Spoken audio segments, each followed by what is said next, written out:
216 kilometre পার ঘন্টা বেগে একটি বিমান অনুভূমিকভাবে যেতে যেতে, এখানে যেতে দুবার হয়ে গেছে, যেতে পাইলট বন্দুক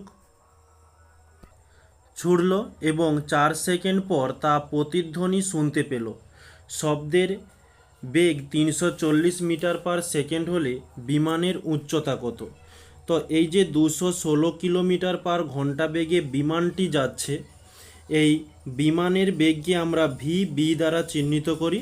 216 এত কিলোমিটার পার ঘন্টা। 4 সেকেন্ড পর প্রতিধ্বনি শোনা গেল, তাহলে টি সমান 4 সেকেন্ড। বায়ুতে শব্দের বেগ দেওয়া রয়েছে, একে আমরা ভি দ্বারা চিহ্নিত করি 340 মিটার পার সেকেন্ড। বিমানের উচ্চতা কত? এই সমান জিজ্ঞাসা চিহ্ন। তো এখানে দেখো ভি এর একক এম পার সেকেন্ডে দেওয়া রয়েছে, এখানে কিলোমিটার পার সেকেন্ডে দেওয়া রয়েছে। তো এই কিলোমিটার পার সেকেন্ডে থেকে মিটার পার সেকেন্ডে পরিবর্তন করার জন্য 116 ইন্টু কিলোমিটার থেকে মিটারে যাব, তাই 1000 দিয়ে গুণ করলাম, পার দিলাম। ঘন্টা আছে, ঘন্টা থেকে সেকেন্ডে যাব, 1 ঘন্টা সমান 3600 সেকেন্ড, তাই 3600 দিয়ে ভাগ দিলাম। তো উপরের দুটো জিরো নিচের দুটো জিরো কেটে গেল। একে যদি আমরা ক্যালকুলেশন করি, তো 3 দিয়ে কাটাকাটি করলে 3 একে 3, 3 দুগুণে 6, এদিকে হচ্ছে 3 7 21, 3 দুগুণে 6। তো একে যদি আমরা সরাসরি কেটে দেই, যে 12 একে 12, 12 6 72, তাহলে আমরা পাচ্ছি 60 মিটার পার সেকেন্ড। এখানেই মিটার পার সেকেন্ড লিখে দিলাম। ওকে, এবারে আমরা মানগুলো পুট করব। আমরা এখানে যে সমীকরণটি ব্যবহার করব, যে এইচ সমান T/2 root over V square minus V square.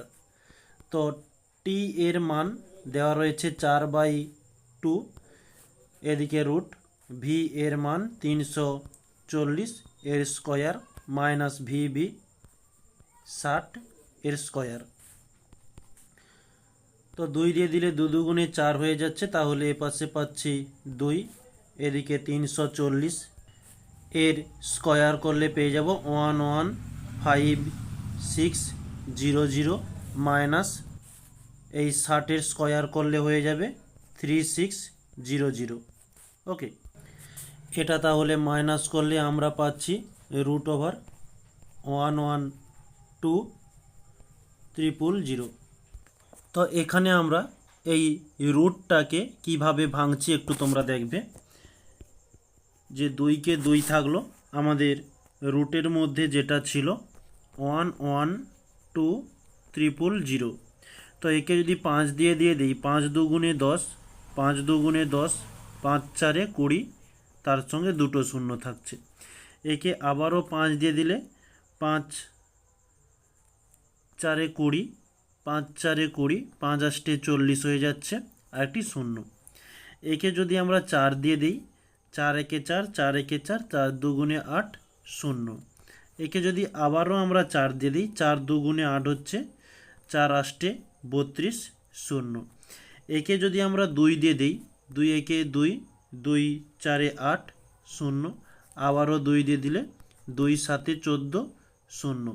তো একেও কিন্তু ভাঙা যাবে, কিন্তু ভাঙলে, আচ্ছা ভেঙেই দেখিয়ে দিচ্ছি।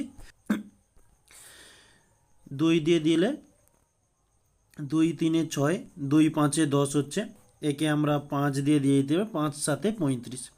তো এটা আমরা কিভাবে লিখতে পারি, যে রুটের মধ্যে 5 into 5 into 4 into 4 into 2 into 2, 2 into 2 into 2 into 5 into 7। তো যেটা দুটো করে আছে সেটা বাইরে বেরিয়ে আসবে, 5 4 2, এই তিনটে দুটো দুটো করে আছে, তাহলে এটা আমরা বাইরে করতে পারি যে 2 ইন্টু 5 একটা বেরিয়ে আসবে, 4 একটা বেরিয়ে আসবে, 2 একটা বেরিয়ে আসবে। আর এই 2 5 7 যেটা রয়েছে ওটা ভেতরে থেকে যাবে, অর্থাৎ এটা আমরা গুণ করলে 5 7 35, 35 দুগুণে 70, রুটের ভেতরে থাকছে 70। তো বাইরে যেটা এসেছে সেটা যদি আমরা ক্যালকুলেশন করি, এটা লিখে দি, এটা আমরা ক্যালকুলেশন করলে পেয়ে যাব 80, এত √70 এত মিটার। ওকে, এটি হচ্ছে আমাদের অ্যান্সার। বা তোমরা এই √70কেও ভাঙতে পারো, কোনো সমস্যা নেই।